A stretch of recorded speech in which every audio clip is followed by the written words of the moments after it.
కూడా పూర్వజన సుకృతం ఉండాలమ్మా, లేకపోతే రాదు. రుణానుబంధ రూపేణ పశుపత్ని సుతాలయ రుణక్షయే క్షైన్యాంతి కాతత్ర పరివేదన అన్నారు. రుణానుబంధాల వల్లనే ఉంటేనే ఇవన్నీ కలుగుతాయి, లేకపోతే మీరెక్కడో మేమెక్కడో. ఎంతమంది ఉన్నప్పటికీ కూడా అది వినవలనని కనవలనని మనసందున కోరిక కలుగు మనుజులు వినుడన్నాడు. ఈ శ్రవణేంద్రియాలు కూడా నయనేంద్రియాలు కూడా మంచివి అవుతేనే ఎన్ని పనులు ఉన్నా చక్కబెట్టుకుని బయటపడేటటువంటి అవకాశం కలుగుతుంది.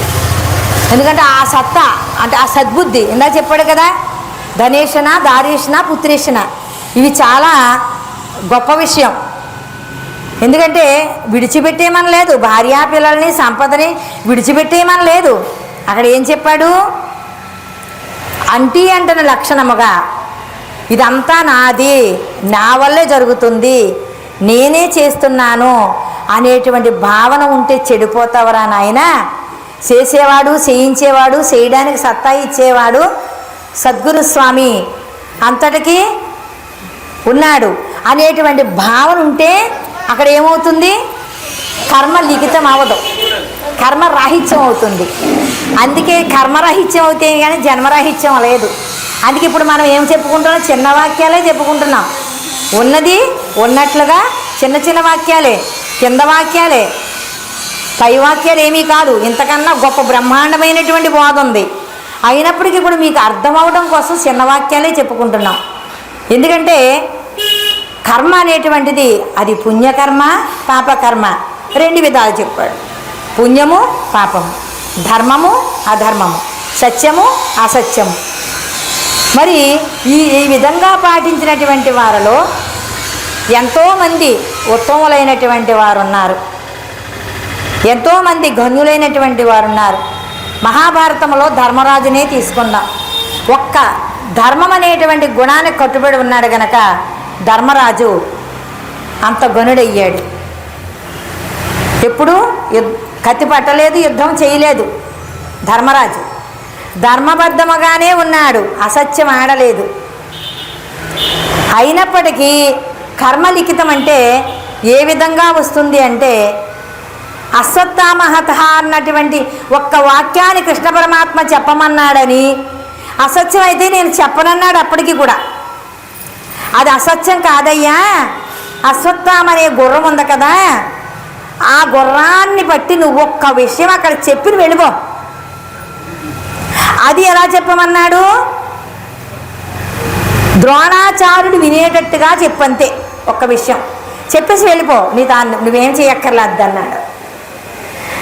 కృష్ణ పరమాత్మ అంతటా వాడే చెప్పమంటున్నాడు కదా అనేటువంటి భావన చేత అశ్వత్థామహత కుంజరహ అని నెమ్మదిగా అన్నాడు. అంటే అది గుర్రము అని. ఈ అశ్వత్థామహత అశ్వత్థామ చచ్చిపోయాడు అన్న విషయాన్ని ఎప్పుడైతే ద్రోణాచార్యుడు విన్నాడో బాణాలు వదిలేశాడు. అజ్జి బాబు నా కొడుకు చచ్చిపోయాడా అని. అంటే కొడుకు అంటే అంత ప్రేమ. వెంటనే అర్జునుడు వేసే బాణాలు వెళ్ళి ఆయనకి తగిలేసాయి. అప్పుడు ఏమైంది అంటే ధర్మం అంటే కర్తృత్వం అంటే చెబుతున్నాను, అది యుద్ధం, అది ఒక గాథ అయిపోయింది. అయితే ఇక్కడ కర్మ లిఖితమైందా లేదా ధర్మరాజుకి? అందుకే తెలిసి చేసినా తెలియక చేసినా, తెలిసి పట్టుకున్నా తెలియక పట్టుకున్నా అగ్ని ముట్టుకుంటే బొబ్బలు వస్తాయి, కాలుతుంది తప్పనిసరిగా. ధర్మము కూడా అంతే. చూడండి, ఇక్కడ వాక్యాలు అక్కడ, అక్కడ వాక్యాలు ఇక్కడ. మరి లేకపోతే ఉన్నది లేనట్లు లేనిది ఉన్నట్లు కల్పించుకుని చెప్పుకుంటూ ఉంటారు. అది చాలా పొరపాటు.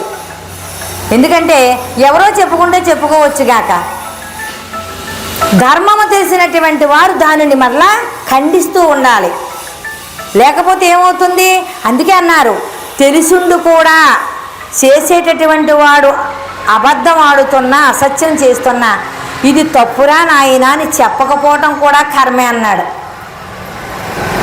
పోన్లే ఆడు ఎలా పోతే నాకెందుకని ఊరుకుంటే కుదరదు. అక్కడ నీకు తెలుసు కదా, తెలిసుండి చెప్పకపోతే ఏమవుతుంది? కర్మ అవుతుంది.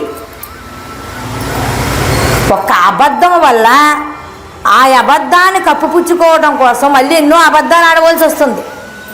ఆ కర్మ అంతా ఎందుకు? మొదట్లోనే ఉన్నది ఉన్నట్లుగా ఒప్పేసుకుంటే పోలేదా? అయిపోయింది కదా, గొడవలేని పని. ఈ గొడవలన్నీ తెచ్చిపెట్టుకోవడం ఎందుకు? ఆ విధముగానే అందుకే తల్లే మొదటి గురువు అన్నారు. తల్లి రోజు పక్కింట్లోనో పొరుగింట్లోనో కోడిగుడ్డు ఎత్తుకొచ్చేసేవాడంట. కొడుకు ఎత్తుకొచ్చి తల్లికి ఇచ్చేస్తుంటే బాగా తెస్తున్నాడు అనుకుని ఆ తోటకూర కూరగాయలు ఇంకేముంటవే రోజు ఎత్తుకొచ్చేసేవాడంట. బాగానే కూర అయిపోతుందిరా నాయన అనుకుని అలాగా చేసింది. వీడు ఇంత ఎదిగి కొలిది ఇంకా దొంగతనం ఎక్కువైపోయింది. ఇక పెద్ద ఎదిగినప్పటికీ మొత్తానికి గవర్నమెంట్ ఆఫీసులోనే దొంగతనం చేశాడు. దొంగతనం చేస్తే వాళ్ళు పట్టుకున్నారు. పట్టుకొని జడ్జి గారు జైలు శిక్ష వేశాడు. జైలు శిక్ష వేసి మరి వీడు చేసినటువంటి తప్పులన్నీ చట్టా లెక్కల్లోకి తీసుకొస్తే నానా రకాలైనటువంటి చేష్టలు చేశాడు వీడు. ఒక దొంగతనమే కాదు, చంపడమే కాదు, ఎన్నైనా చేసుకొచ్చేసాడు. ఇంకా ఇవన్నీ చూస్తే వీడికి ఉరిశిక్ష వేయాలి. అటువంటి పరిస్థితి వచ్చేసింది. అప్పుడు అన్నాడు, ఒరే నువ్వు చాలా తప్పులు చేసావు, నీకు ఉరిశిక్ష పడుతుంది, నీకు ఆఖరి కోరిక ఏమైనా ఉంటే చెప్పుకో అన్నాడు. ఎవరో జడ్జి గారు. అప్పుడు అన్నాడు, మా అమ్మగారిని ఒకసారి చూడాలండి అన్నాడు. మా అమ్మగారిని చూడాలి, ఒకసారి రప్పించమన్నాడు. అప్పుడు వాళ్ళ తల్లిని తీసుకురారా బాబు అంటే తీసుకొచ్చి నిలబెట్టారు. అప్పుడు అన్నాడు తల్లిని,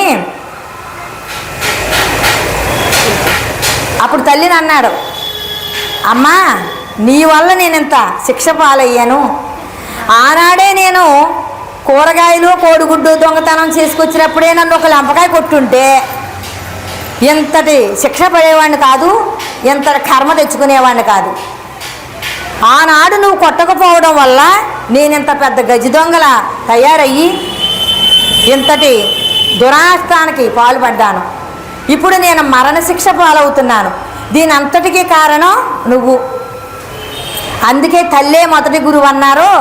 నువ్వు వల్ల వచ్చిందమ్మా ఇదంతానని జడ్జి గారు కొడుకు కాదు శిక్ష పడ్డ ముందు తల్లికి పడాలి శిక్ష అన్నాడు.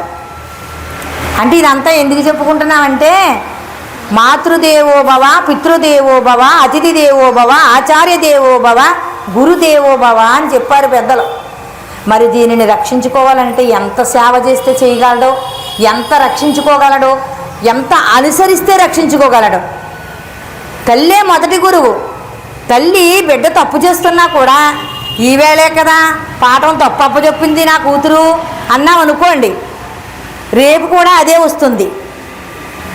ఈరోజే ఖండించుకున్నామనుకో మర్నాటికి వీడు చక్కటి మార్కులు తెచ్చుకునేటటువంటి అవకాశం కలుగుతుంది.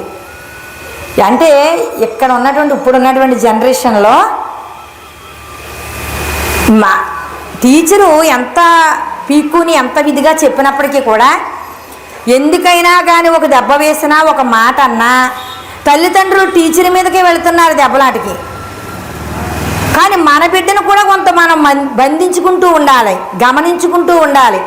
అసలు టీచరు విచుక్కున్నారంటే అంతమంది పిల్లలతో చదువు చెబుతూ మన బిడ్డని ఈ విధంగా చూస్తున్నారంటే అది కూడా గ్రేటే.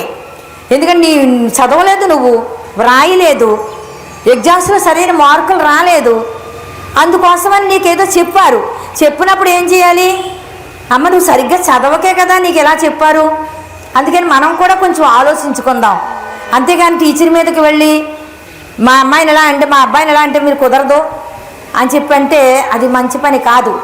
అంటే ధర్మాధర్మ విచక్షణ కలిగి ఉండాలి. ధర్మం అంటే ఒక్క చోట లేదమ్మా, ప్రతి చేసి ప్రతి పనిలోనూ ఉంది, మానవుడు ఆడే ప్రతి మాటలోనూ ఉంది. అందుకే ఎప్పటికీ కూడా ప్రతి క్షణము కూడా జాగ్రత్త జాగ్రత్త జాగ్రత్త అని చెప్పారు పెద్దలు.